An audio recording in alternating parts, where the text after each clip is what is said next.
Welcome to Wanna Be Clutter-Free, formerly Wanna Be Minimalist, the podcast for busy families who are tired of the chaos, fed up with being overwhelmed, and ready to enjoy life again. Each week, we talk about how to let go of the clutter so that you can focus on the things that actually matter. And it's not just physical clutter. We talk about the mental and emotional stuff too, because if it's holding you back, it's time to ditch it. I share what I've done in my own life to declutter, organize, and calm the chaos, but you won't just hear it from me. There are amazing guests too. It's practical, doable, and simple for those of us that want to be clutter-free.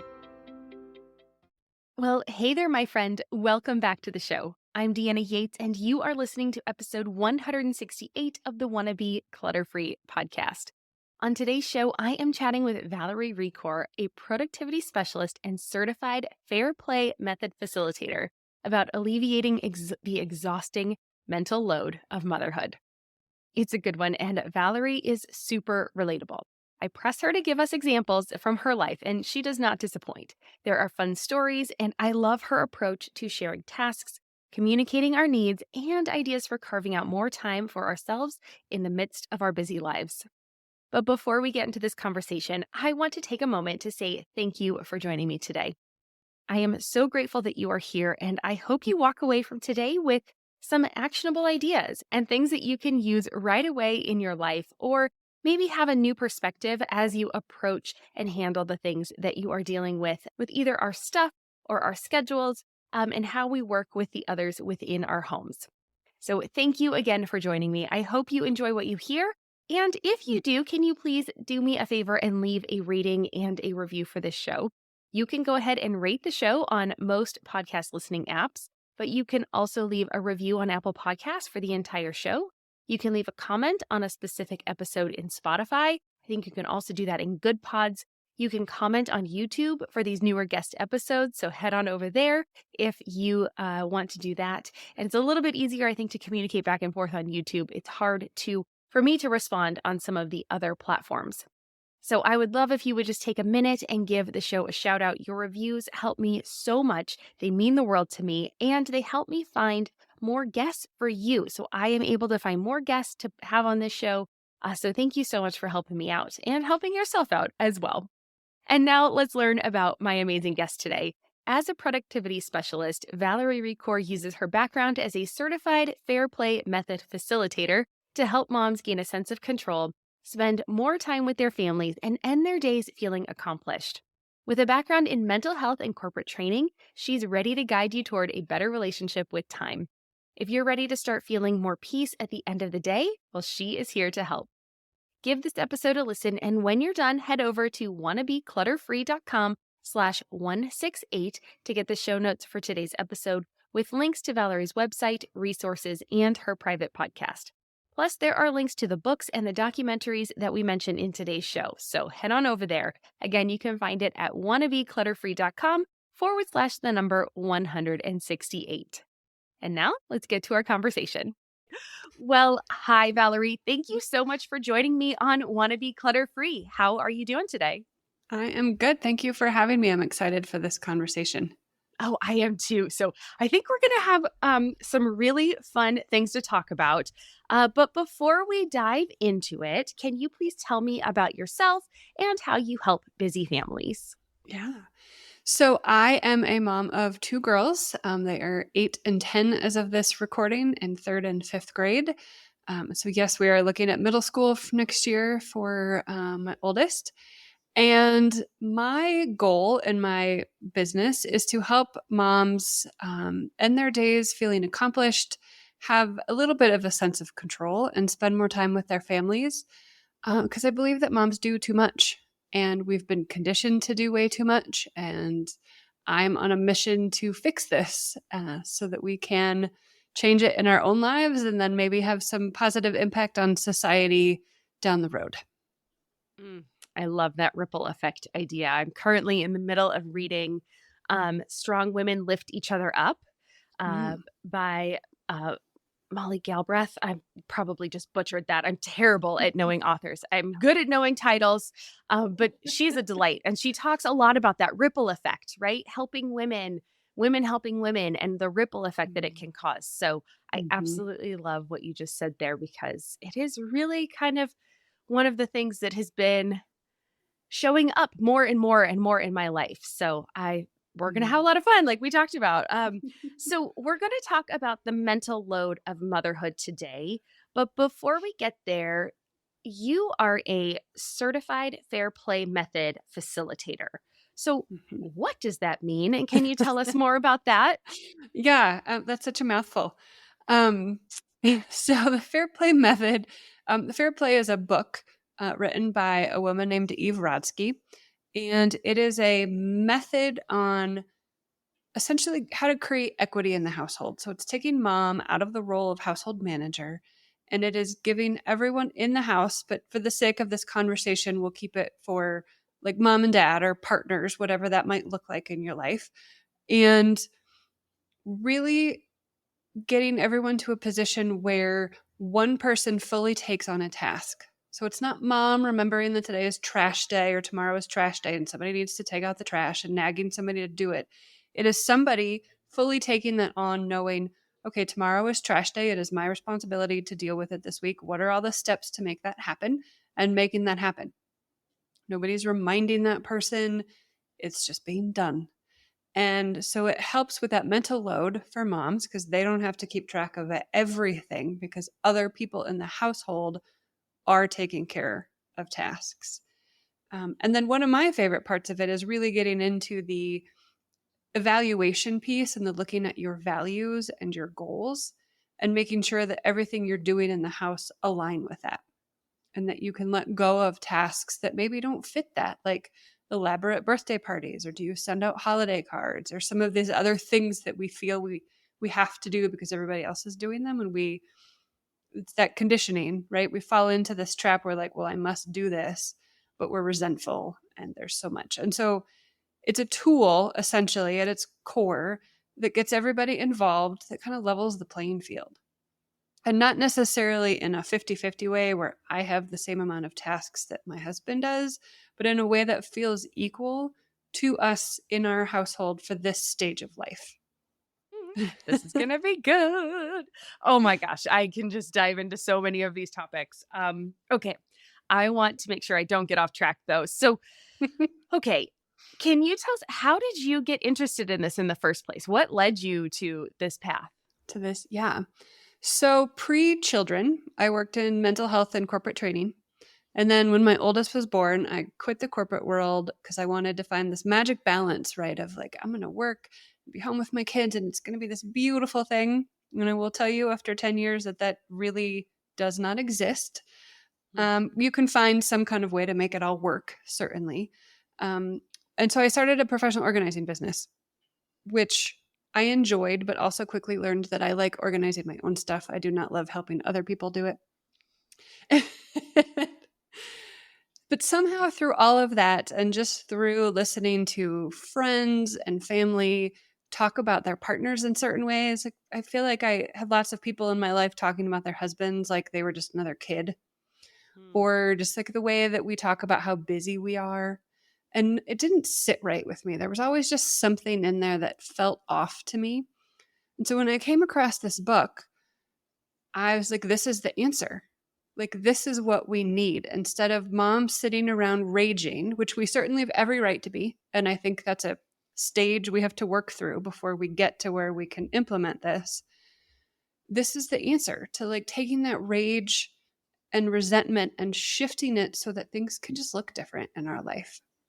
And it was a tool that really dug into how do we get everybody on the same page here and everybody involved in a way that isn't mom nagging everybody else and feeling like the nag, and reading stories of like leaving post-it notes on the bathroom mirror for your husband, or like, oh, I just dumped a pile of wet laundry on my husband's pillow because he forgot to put it in the dryer.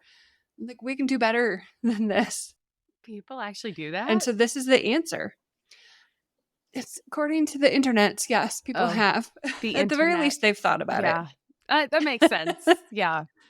I'm sure somebody out there has done it if they haven't thought about it. So That's a good point. that's I'm sure someone has done it. So this just stems more from you just heard other people kind of having these issues. Did you have any unbalanced things in your life or in your home? Sorry to get personal. certainly. Yeah, no, absolutely. I mean, I think as much as we probably tried to fight it, we fell very much into traditional Mm, roles along the way because my husband's job pays for our mortgage and our health insurance. And my job has always, even in the corporate world, has been more flexible.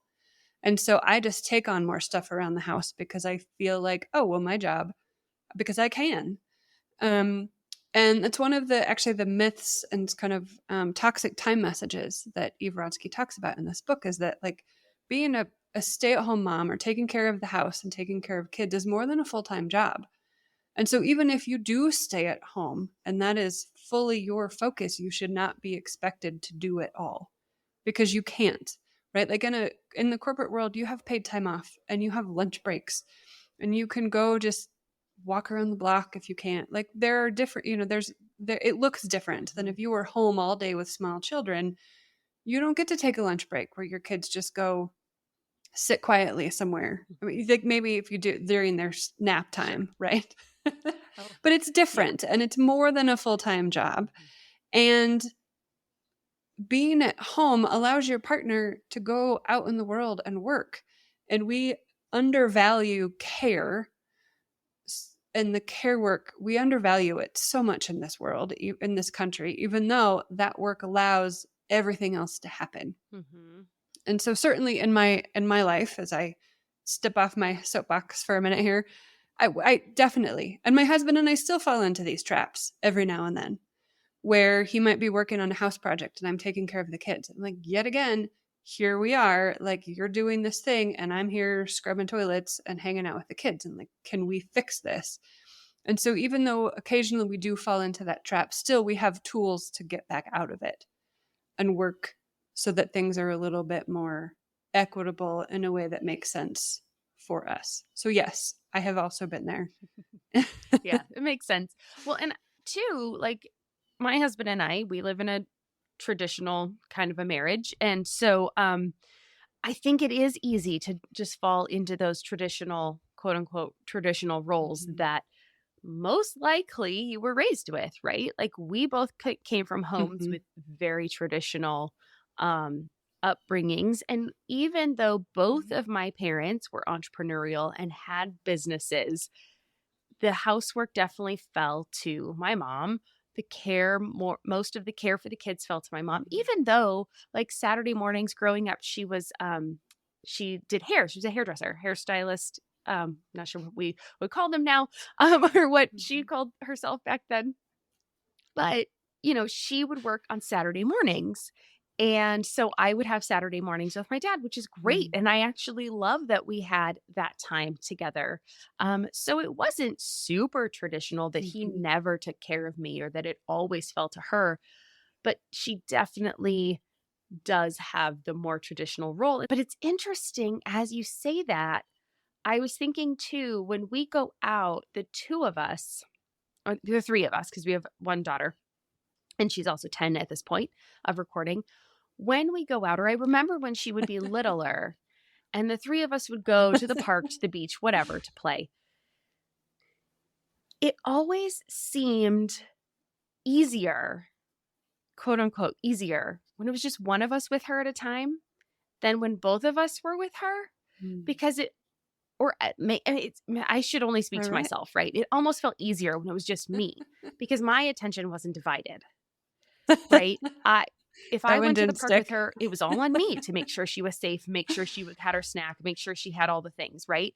And it was so much easier for me to Mhm. focus versus when we all would go. So sometimes I was my own worst enemy and would be like, I'll just go because I found it easier for me to do it on my own. Whereas when we're all there together, now there's another person who is helping sometimes, but sometimes I'm talking to, sometimes, and it was harder then for me to separate those out. So Does that make any sense to you? Or how can we overcome that where we Mm. don't self-sabotage almost along the Hmm. way too?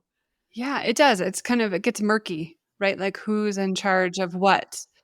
And so it could have been like when you both go out, maybe talking beforehand. And I mean, with a 10-year-old, you're kind of past Yeah, this point, a little bit but past it. of the like, okay, which one of us is going to be in charge of X, or Mhm. you stepping back and letting your husband deal with all of that.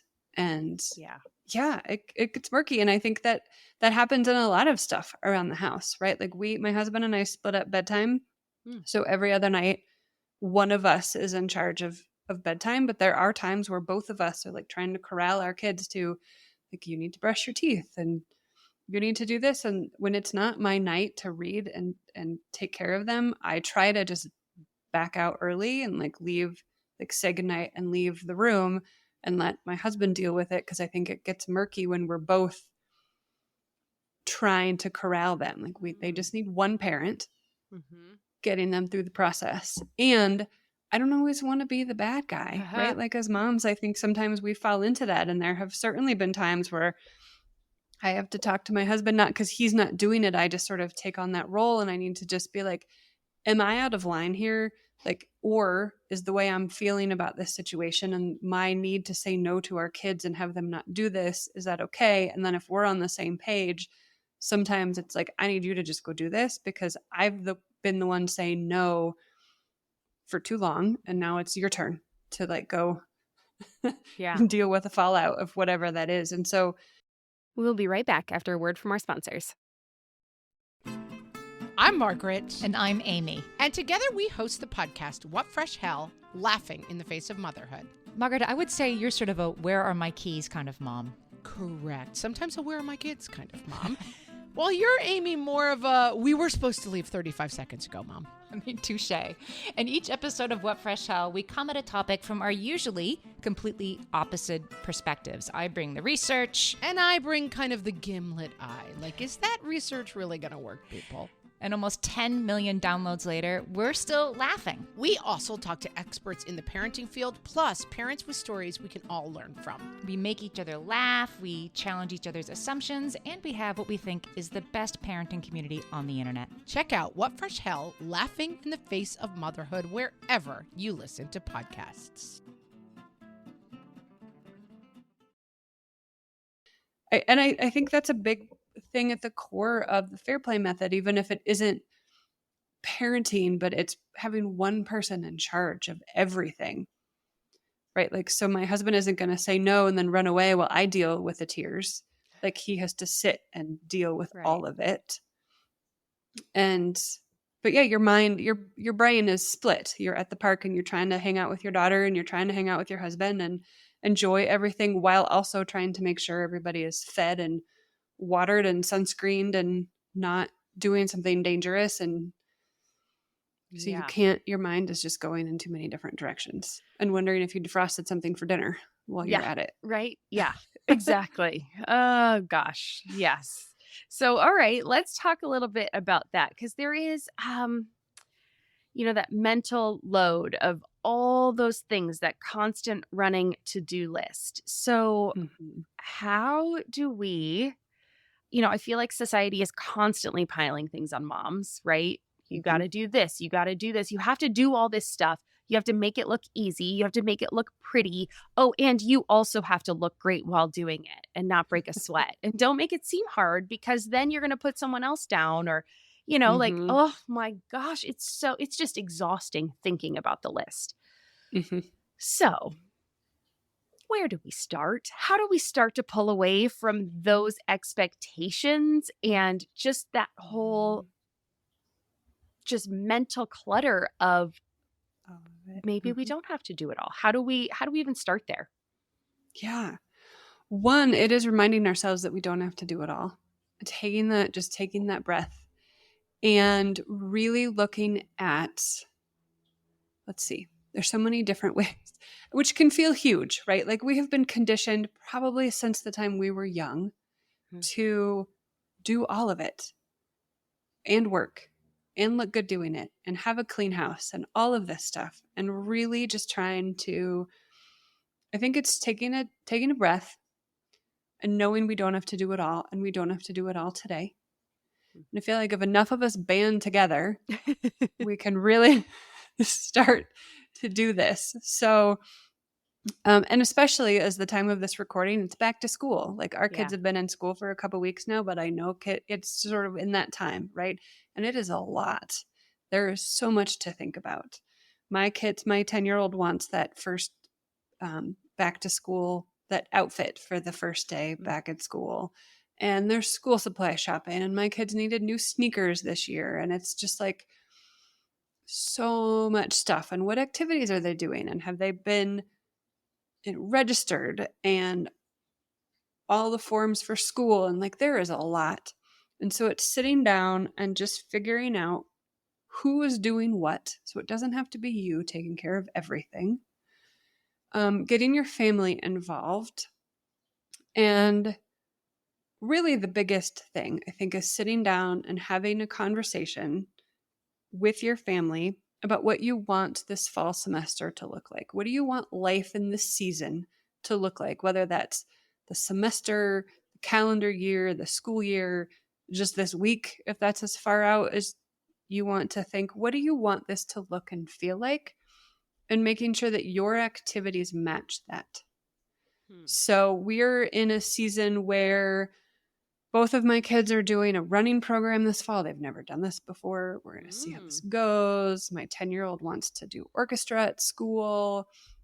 We got a couple other activities. And last week I was just sat down and was like, look, we're bordering on a little overcommitted this fall. We've never been this busy as a family, at least in a good long time. Let's see how this goes. We don't have to commit beyond, I think it's in November, and then we can reassess. And so if you're already feeling like, okay, well, I've signed up for all this stuff, I can't back out now, just pay attention to what you enjoy and what you don't enjoy and see what you can get out of for next semester or bow out of at the end of the season or whatever that looks like. And so for me, it's really taking a look at how you want to be spending your time and making sure that your actions match that. So do you enjoy being super busy and having lots of activities for your kids, or do you hate feeling like the chauffeur and the logistics of trying to get everybody where they need to be? Does that wear you out? Then take a step back and figure out what you can cut back on and what you can say no to. And it is okay for kids to be bored and to have some downtime. And I know that's hard, and I fully understand if you and your husband have long working days and you need them in care, then let's find that care. But does it have to be multiple sports and activities, or is it after care at school, or is it trading off afternoons with a neighbor? And understanding that all of that is work in figuring all of that out too. I'm not sure if I answered your question. I think you did. Yeah. It's really just stepping back and like looking at what's important and how you are spending your time. So how did you, I'm going to come back to your personal life again. How did you guys divide the back to school list? How did that work out in your house? So registration was pretty simple because it was mostly already in the schools, whatever. I tend to take on most of that. Because it just works with my schedule. I don't mind taking on all of it. There are certainly some things I have thought in the future that maybe it is just getting my husband on board to do. Like maybe he's the one that takes him to the physicals or the dentist and schedules those. Honestly, we did all of our school shopping on Target pickup. I don't even go into the store because I get to sit down and do it in my own time, and my kids could pick out the like, hey, out of these 3 folders, which one do you want? Right. And we were actually able to do that pretty straightforward. Yeah. Because I find walking into Target and buying school supplies to be incredibly stressful and a little overwhelming. Yeah. So being able to do the pickup was actually a huge relief on my part to just drive and have somebody put everything in the back of my car. And we have talked in the past about my husband taking that on because he knows how much I despise that part of it. Sure. So I think it's really talking about what needs to happen and figuring out who is in charge of it. And then it could also be, right, there's all the school forms, but then there's also the teacher communication. So it could be that I take communication on from one teacher and my husband takes it on Mhm. for another kid. And you just stay on top of it that way. So you could totally divide it that way. We tend to just talk a lot about it. We're both on the email lists for everything. And so it might just Mhm. be, hey, will you please fill out this release form for this thing? So it is something, to be honest, I still take on most of it, but I am trying to pay attention to it this year as to Yeah. what can I offload to him and what would that look like? I take a lot of it on too. I mean, let's be honest. I volunteered, so I am on the PTA exec board this Mhm. year. I ended up agreeing to be, I'm not going to say getting stuck being, I agreed, I chose to be the room lead, room Uh-huh. parent as well, because there's only two fifth grade classes at our school. It's a small school. And I know the other room Right. Uh-huh. parent very well. And she and I are already talking multiple times a week anyway. And so I was like, since we're already talking, this is not going to be that difficult. You're already somebody I want to talk to and hang out with. Mhm. So that was a deciding factor for me, though, because I knew that it was something where I was already feeling stretched thin, right? I've got this business. Mhm. I have lots of plans for what I want to do this fall, and I have a huge thing that I want to launch in January. So stay tuned if you guys are excited about that. But, it was definitely something where I was like, I have a lot on my plate. Mhm. Our daughter is doing softball, but we haven't started back on her violin lessons. Mhm. We definitely pulled that back at the end of May when school ended Mhm. because I wanted to take the summer off. I wanted to have a time for us to relax because we had that overscheduling issue in the spring. We started a sport we had never done before, and there was a lot to it. We were doing the violin lessons, which we had been doing already. However, she also did the school play, and that culminated in Yes. spring. It was Mhm. a whole year thing, and it culminated in spring, and everything really came down to like 2 weeks of just super stress. And she got sick in the middle of it. We Mm. had family coming to town.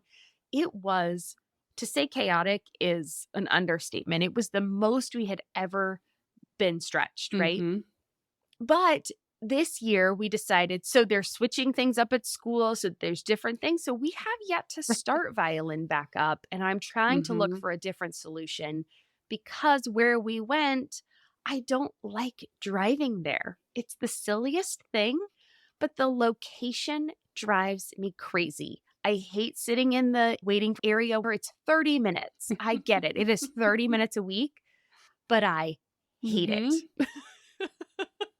And so I'm like, okay, maybe we can find a different solution. Perhaps we can find someone to come to our house. I still have yet to find that. I've put out feelers a few times, but I'm still in search of something that will work a little bit better for Mm. our family. So I hear you on like, yes, I took on Mhm. this, and yes, I'm still doing this, but I'm also trying to make changes in the positive way so that it fits better with our family and our household and how we run things and Mhm. all of that Yeah. fun.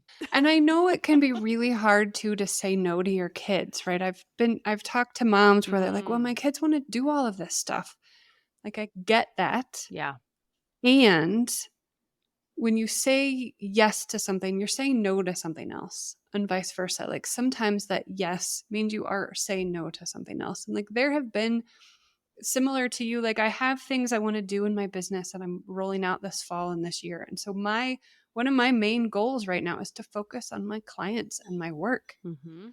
and kind of simplify things. And so that means I'm saying no to things or just not signing up for things that I see opportunities come through Mhm. that I would previous me would have jumped at the opportunity, but I know that I don't have the capacity to give it what I want right now. And so and that's sad, right? Like we can grieve that. Like there are certainly activities going on in my life that I would love to commit to, but I also know that I can't show up to them in a way that would benefit anybody. I'm going to just be resentful. And so it's coming back to what is really important to me. What are the things that I value and what's important to me? Knowing that I can layer things on, right? So when my business, or like when you roll out this program, once that's going and it feels good and it's maybe less of a time suck, maybe that's not really the right term, but like it's sort of less of a focus. Yeah, it takes up all my brain power sometimes. Then you can layer something Yeah. else on there. And so like I have done the PTA thing. It is not my jam. So I will say, and I actually don't even honestly think I know I did follow through on this last year. My goal was to just volunteer for one thing. I think I chaperoned a couple field trips and I showed up for one other school event, and I was like, that's what I can commit to. And our school is big enough that if every parent showed up for one event, we'd be good. Right. But I don't have the interest. And I used to be that person. I wanted to be on every board. I wanted to know what was going on behind the scenes. And there's still a part of me that does that, but there's also just a part of me that is just tired. Yeah. And I want to focus on what is important to me most important to me at this point, not all the things. Because when you start to say yes to everything, as women, we're raised to be people pleasers. Totally. It's a hard thing. I still am working on that. Hand is raised. It's hard to not want to say yes to everything, right? And I see those emails come out about the classroom parent. And I feel like one of our classrooms, kids last year, they didn't have a classroom parent. It was frustrating. And I didn't want to be that person because I knew I wouldn't show up in a way that was effective for anybody. And so it's knowing what your interest is or kind of what your capacity is and when to step back, because there's so much that we can do, but it can take away from something else. It's that like shiny object syndrome. Yeah. We don't all need that. Right. No, I get that. Well, also too, I also am trying to lower my bar, right? Like I was an A student, right? 4.0 in high school, like doing the AP classes, trying to do it all. And also looking at how stressed I have been in my life for what was the end, right? Like perhaps the end did not justify the means, right? Like I'm like, okay. And I think it has also helped me looking at having a daughter, looking at what I want her to absorb, trying to model better behavior, knowing that I am so not going to be perfect at it. I am so going to mess up because it is so ingrained. Sure. There's so much ingrained, but also knowing that like, okay, no one else wanted to be the room lead, so I will step up and do it. Also, I am not going to be there doing crafts every week with the class. I'm not going to I will be there to coordinate the major things, help figure out who's going to volunteer to go on the field trip, getting the gift for the teacher, doing kind of a lump gift so not everybody feels like they have to do this giant gift for the teacher. And, I'm already on campus a lot anyway, so that way it won't be that much extra. But knowing that, my level of commitment is more of a communicative role, and like, here's what's happening versus here's what I'm doing. I'm not doing that much to add. Thankfully, our teacher is like, oh, I don't really actually ask that much. And I'm like, okay, good. It was helpful having that conversation with her because I did kind of let her know at the beginning, like, look, if no one else steps up, let me know. I also have a lot on my plate, so I will not be able to give a huge amount of commitment to it. But if you need help, I'm here to assist. I think having that conversation at the beginning helped lay some expectations as well. Hopefully, we'll see. I could come back. We'll have this conversation next year. In May, at the end of the year, we'll come back in and be like, see how it went. Valerie, help me out here because I did not do a good job setting boundaries. So maybe that's where it starts. How do you help people set those boundaries to begin with? Oh, that is probably a question that as women, we are always grappling with, right? Yeah. I think it can start with coming up with a couple responses that are your response to anything anybody ever asks you. And it can be, I need to check my calendar. I will get back to you. Yeah. I need a couple of days. I will get back to you. Even if you know in your heart of hearts that you're going to say yes or no, that is just your response. And then, of course, make a note, however you make your notes and reminders, to actually reply. Like, don't say you're going to respond and forget. Mm. But I think just taking that beat, right? Because I'm one who will say no, and then 3 days later be like, what have I done? What have I gotten myself into? And now I don't feel like I can back out. And so I have practiced. And then really knowing, coming back to those values. So really understanding what your values are and what you want life to look like helps you answer those questions. One of my favorite stories on like people pleasing and these boundaries is, so during like the height of the pandemic, when everything was shut down, our minister would have kids read the sermon. And like we would record a video and then he would share the kids reading. And so my 10-year-old would be asked on occasion, and sometimes she said no. She didn't want to. And like the little voice in my head wanted to say, okay, but he asked and he needs help, so why can't you just do it? And to honor and knowing that this was a totally safe space, that the minister was like totally cool if you turn around and say no. And so this was her practicing no and me totally supporting that and quieting that little voice in my head with, she said no, it's totally cool. Like, nobody's going to get hurt here. He will find somebody else or he'll read it himself. The world will not spin off its axis.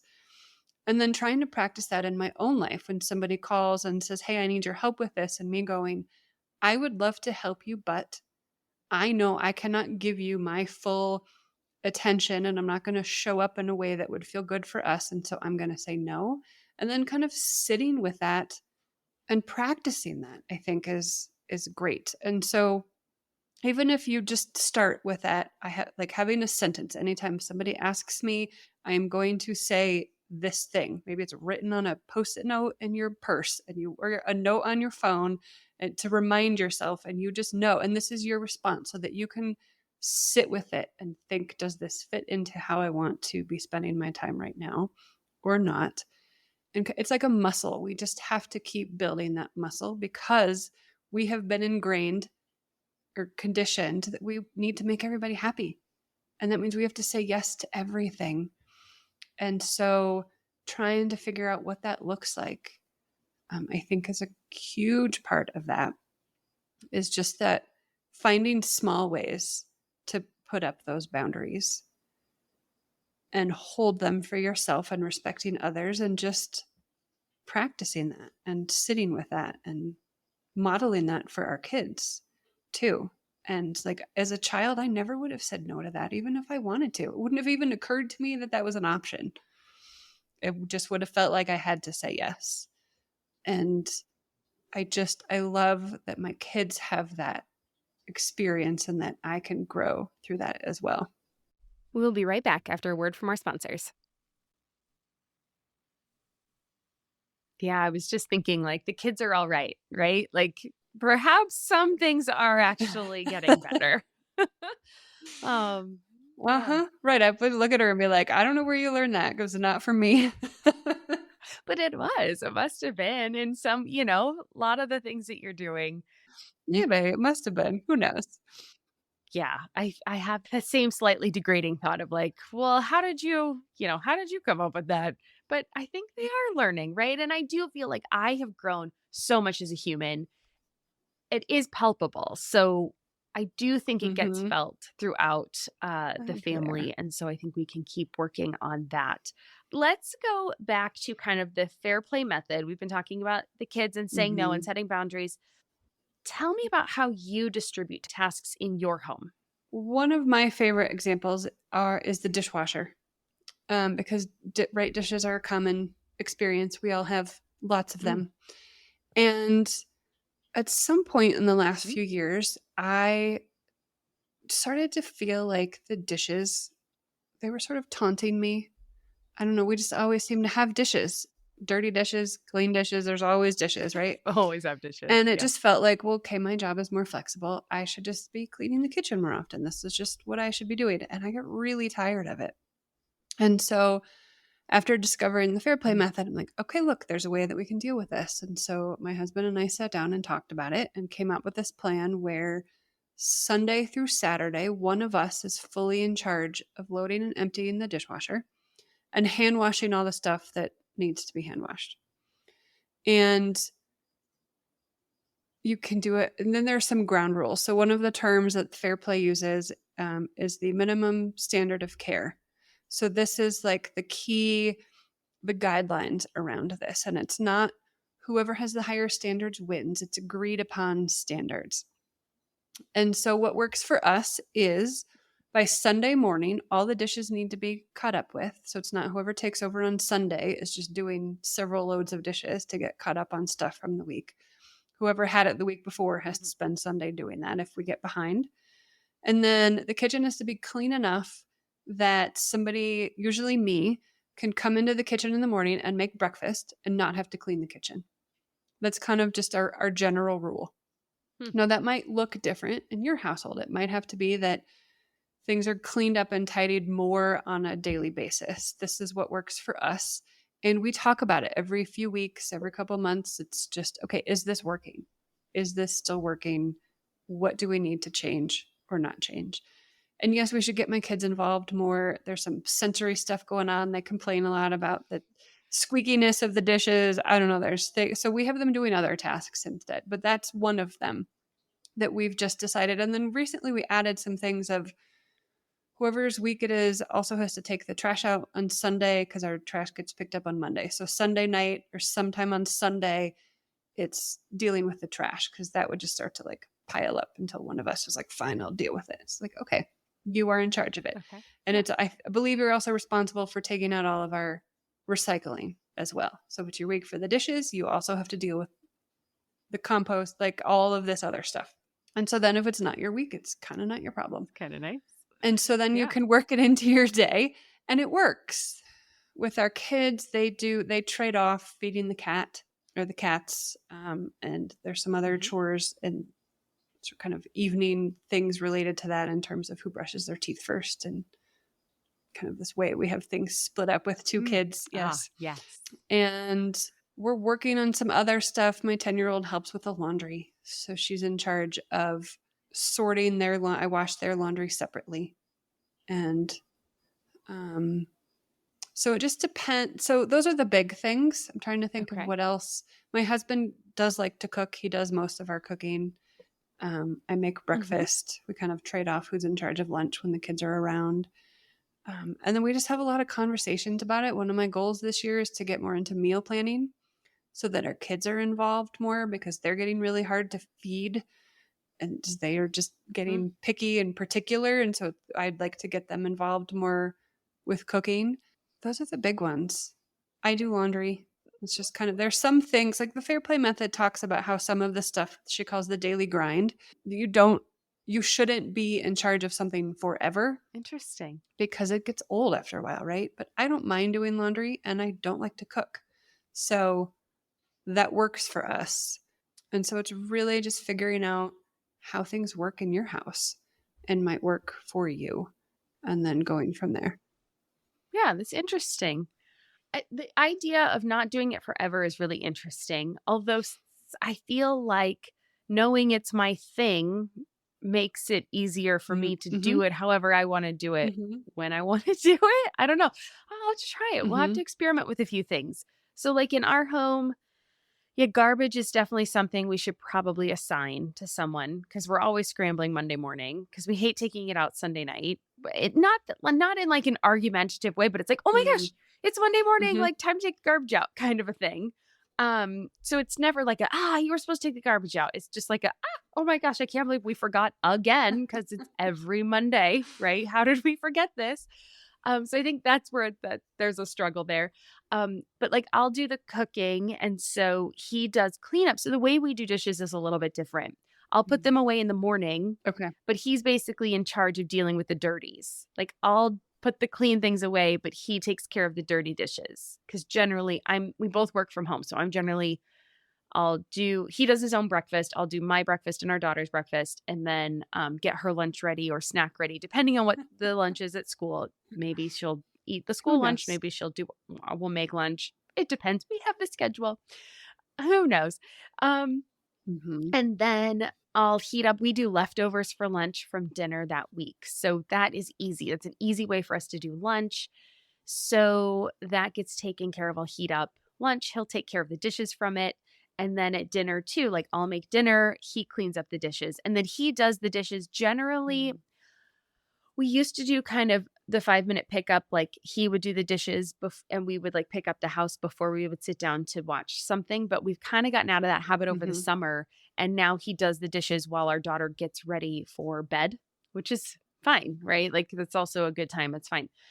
So then he'll Mm-hmm. do that and like leave the dishes out to dry. And then I'll put them away in the morning. Like so they just dry overnight. Then I put them away in the morning. So it's like, that works for me. I usually am so exhausted by the end of the day. I'm a morning Mm-hmm. person and he's more of a night person. So that works out really well for us when we do them based on timing versus task too. So interesting. But I like what you were saying about like taking the week off. We might have to just find something else that could be a mix that we could say, okay, it's your week for that. I don't know. Interesting. I like it. I like the idea that, you don't have to do something forever. That definitely feels nice. And just play with it. You're just kind of being a scientist. You're just going to see Yeah. what works. And certainly if the time of day works better, your energy levels. That's why I tend to make breakfast. I'm the first one up. I'm the one that kind of gets everybody going in the morning. Yeah. And my husband is not a morning person. And so it's really, but play with it. And I think the biggest piece of all of that is just communication. It's is this working? Why or why not? And or do we need to shift something? Like, hey, if my husband had to go into the office, but it was his week to deal with the dishes, I'm probably going to just take over those few days. Right. Because it's going to work better for us that way. Right. Flexibility. Absolutely. Yes. Let's be flexible and just, play with it and see what works and know that you don't have to, it's not set in stone. Love it. Okay. So I have a kind of out there question for you. As you were talking about really early on with like the rage, right? The rage cleaning or, kind of the getting back at your partner for not doing things right. Okay. Mm-hmm. Definitely not on board with that, obviously. The question is that I'm getting to is I get a lot of that kind of questioning and feedback when it comes to decluttering, right? Because let's be honest, if you're listening to this podcast, you are likely a woman, likely a mother, and you are wanting to declutter, which then leaves having a spouse or a partner that maybe not as far down the path as they are, right? Generally speaking, I would say that's the majority of my audience. So a lot of my listeners will say, well, how do I get my husband to declutter? How do I get my family on board? Are there any fair play tasks or ideas or methodology? Like, is there anything along with the fair play lines that might help with those conversations? Or I know it's different because it's not a task we're dividing up, but I just thought, well, maybe there's some way you communicate that makes that a little bit easier. So, okay, my first thought is let's pay attention to how, as women, we have been conditioned, one, that it's our job, and that we need the tidy house. Now, I fully understand I'm a very visual person, and it drives me nuts when my house is cluttered.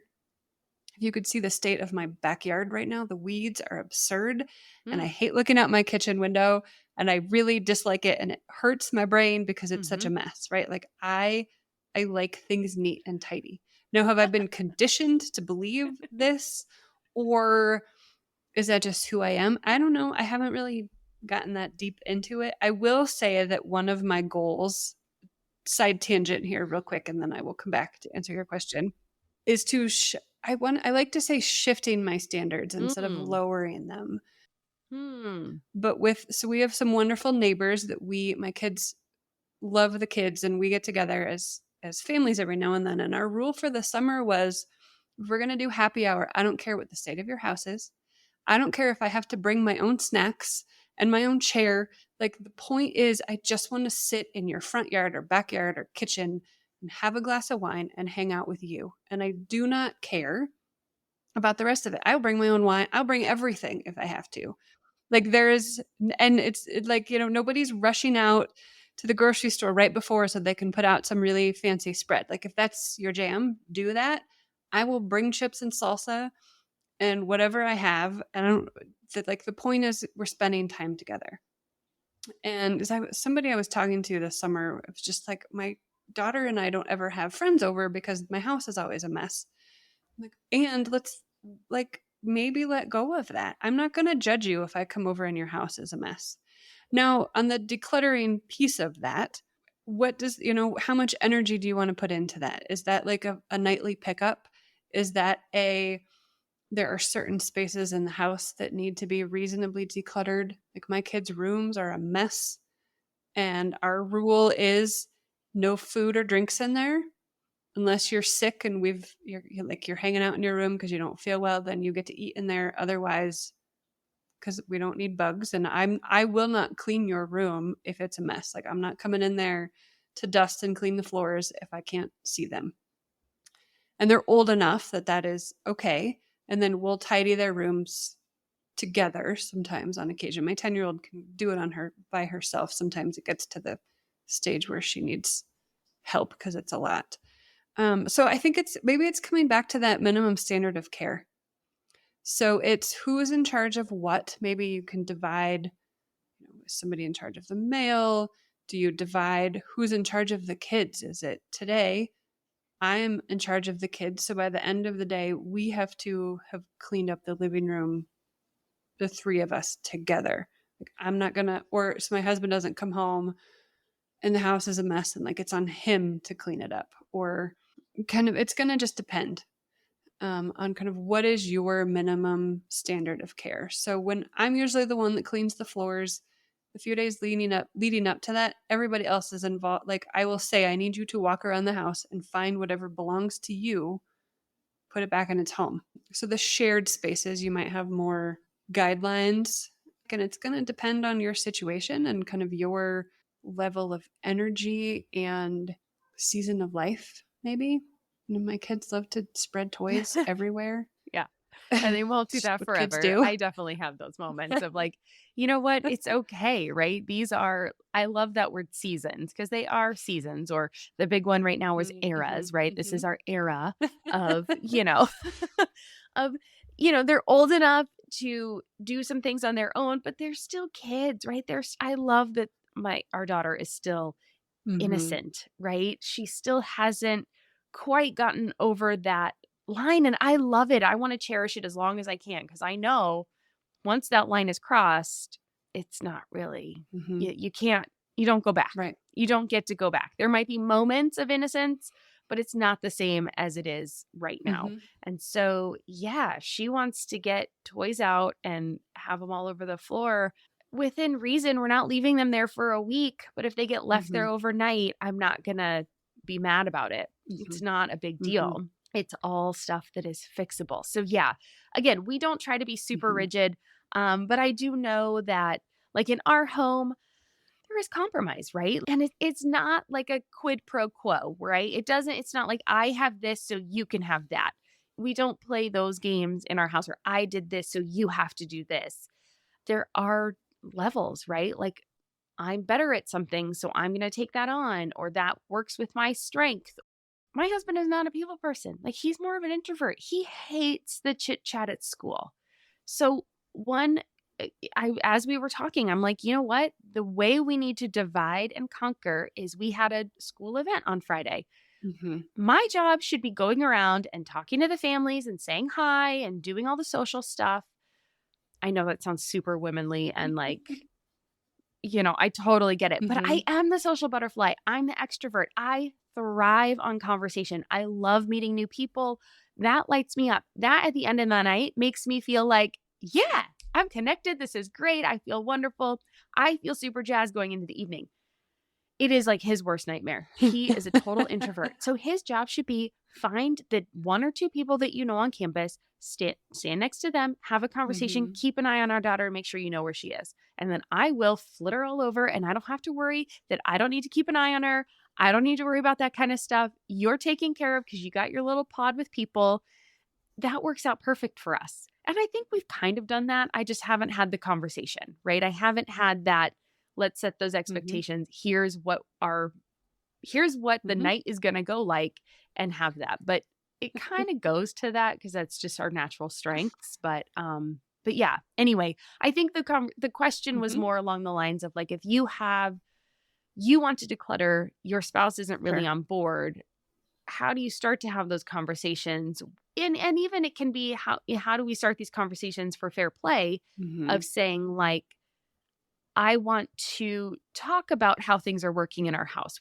Let's start there. How do people start with that? And I think it could lead into both of those conversations of I want a better division of labor in the house, and decluttering is really important to me because of this, this, and this. So maybe you can help us with Mhm. the conversation starter.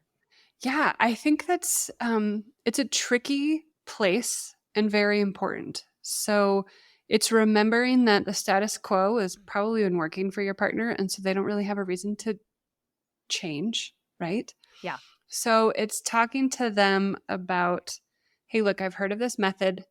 I'd really like to try it, and here are the benefits. I'm less tired. I'm less resentful. I will have more brain power to be like, I will be more fun, or however you want to define it, Yeah. as we do all of this, because there's a better division of labor and I am less exhausted and overwhelmed. And so it benefits all of us. Thinking about maybe what we're modeling for our kids. So, I have 2 girls. I want them to see dad cooking and doing things besides Good point. mowing the lawn and house projects while I clean. Like and parenting and being involved. And knowing that right out of the gate, that conversation might not go anywhere. Maybe it's, there's a documentary actually for Fair Play that can be super helpful because it gets into, Oh. it lays the foundation for how all of this came to be. Oh, what is that called? I think it's just the Fair Play documentary. Can anyone find it anywhere? You can look on Hulu. If you go to fairplaylife.com, you can find information about it, and then it'll share where it's streaming. Okay, cool. Well, I'll link to it if I can find it. Yeah. Yeah, it's a great jumping off point because it's not you telling your partner something. It's like, let's watch this thing together. And then you can pause and be like, I didn't know that. Did you? And let's talk about this. And then going, hey, there's this method that can help with all of this. And here are all the benefits to that. And then maybe picking 1 or 2 carts, like the dishwasher. That was just where we started because it was just like, look, this is one of the stickiest things in the house that is driving me crazy. Let's figure out a way to shift this and then layer on to that once that works. We don't have to overhaul everything. So maybe it's this fall, we're going to do all the school forms together so that next time you get to do it and you've seen the process and you've figured this out. And we're going to slowly kind of information dump all of this stuff to your partner so that they can take it on. And I think it's just a lot of conversations. And I believe in small shifts. I wouldn't like overhaul your whole life right now. Like it might work for a week or 2 and then fall apart. And so really just kind of chipping away at it and taking some small steps to shift it and being very open and reaching out for help if you need it. If there's something, I think couples counseling can be super beneficial to get both of you on the same page, to build some of those communication skills because we're not taught them, and to deal with that resentment. If you as a mom are just struggling with that resentment piece, I think just reaching out for help there. But that we can get there. I think we can make that progress. Yeah. Love that. Yeah. I love the idea of just starting small, and dishes seem like a really great place to start because yes, you have dishes every day. And so it gives you lots of practice, right? You get to practice it every day and be like, well, did that work yesterday when you did that? Like, how did you like that? Or do you think we should try that again? Or what would you like to change about it? And dishes don't generally tend to be very emotional. So I can see how that would be a really great place to start. So awesome. Thank you for that. Well, Valerie, this has been wonderful. And I want to be cognizant of your time. I feel like we could talk all day. This has been wonderful. So thank you so much. Tell people where they can find you because I know my listeners are going to be fascinated with this conversation and want to know more. So you can find me on Instagram at Stride Productivity. And then you can also, I have a private podcast that dives into all of this. It's called In the School Pickup Line. And it's just super short, like 3 to 5 minute episodes, because you can listen to them while you're in the school pickup line. And you can get access to that at strideproductivity.com/school pickup and dive in there. And I talk about this and all sorts of other things. And yeah, I would love to just hear what people thought. What came up for you? Where does this feel sticky? And if you try anything we talked about today, I'd love to hear how that worked as well. Yeah, very cool. Oh my God, I love the name of that podcast. That is super fun. And I will definitely link to all of that in the show notes. So if you're in the school pickup line right now and can't write that down, it'll be in the show notes. You can just click on over. So that'll be great. And my favorite way to end each episode is with 3 rapid fire questions. Okay. So the first one is, what does clutter-free mean to you? So that means that my life, both physically and the way I'm committed to things, activities, are full of things that I love and need. So my house isn't overrun with stuff. It's just full of stuff, things we love and need. And same for what I'm doing outside of my house. What am I committed to? And just really, it's just, really full of things that I love and need. Love that. The second one is, what is the one thing that you want listeners to take away from today's show? So if they listen to this whole thing and there was so many great nuggets, what is one of your favorite ones that you want to make sure people know when they walk away? Yeah, I think the biggest thing is that it is not all on you. I'm not sure we really use that term, but it really is not all on mom to do everything. And that there is a way to shift it so that your household just feels more equitable and maybe less exhausting and overwhelming. Love it. It can happen. So true. I've been there. I feel like I am coming out of it. So I love it. And the third one is, what is making you happy right now or in this season of your life? I love the fall. I'm kind of over the heat here. Ready for cooler weather. I love the beginning of things when things are still kind of fresh. And so, we've just started school. We've got some fun activities my kids are doing. Just kind of looking forward to this season and just rolling some fun stuff out with my business this fall, and really just excited about the potential that's there. Nice. Well, Valerie, thank you so much for joining us on the Wanna Be Clutter-Free podcast. This was a delight. I learned so much, and it was really great just kind of hearing all your strategies and tips. And thank you for sharing so openly, both about professionally what we should do and also some personal tidbits from your own life. So thank you for being open and honest and joining us today. Yeah. Thank you for having me. I hope your listeners get at least a little nugget out of everything that we've covered. All right. Cheers. Have a great day. I feel like Valerie and I could have chatted all day. I think it's super interesting to see the intersection of different disciplines, and there was some great crossover today between decluttering your stuff and decluttering your schedule. But I would absolutely love to hear your thoughts on this episode. What were your favorite parts? Did you have any big takeaways? Anything you want to share? Anything you're going to implement in your life, or any feedback that you have? Please come on over and let me know. There are so many different ways you can get a hold of me. I'm going to list them now. So you can come and comment on this post in Instagram or in Facebook, or please go ahead and send me a DM or a message. I am Wanna Be Clutter Free on the social platforms, or you can leave a review for this show. Like I said at the beginning of this episode, on Apple Podcasts. You can leave a comment on Spotify or Good Pods. You can leave a comment on YouTube and let me know what you thought of this episode or of the show in general. Or you can come over to the Wanna Be Minimalist family group on Facebook, and you can share with the community. There will be a discussion thread for this episode, and we would love to chat with you in the comments. So that's another great way to have an interactive dialogue, and let us know. Let's have that chat. All right. Well, thank you again to Valerie for joining us on the show and for sharing about her journey and for giving us some amazing tips to try in our own homes. I know I put her on the spot a couple times, and she was so gracious in opening up and letting us know how these things work for her in her life and how she's seen them work for her clients as well. So remember, you can get more detailed show notes by heading over to wannabeclutterfree.com/168. Again, that's wannabeclutterfree.com/168 to find out more about Valerie, get all those show notes, all the links to her website and resources and the books and documentaries we mentioned as well. And thank you again to you for joining me today too. With that, I hope you have an amazing day, and I will see you back here next week for a solo episode. I'm going to be talking about why systems are critical to my sanity and how you can create your own.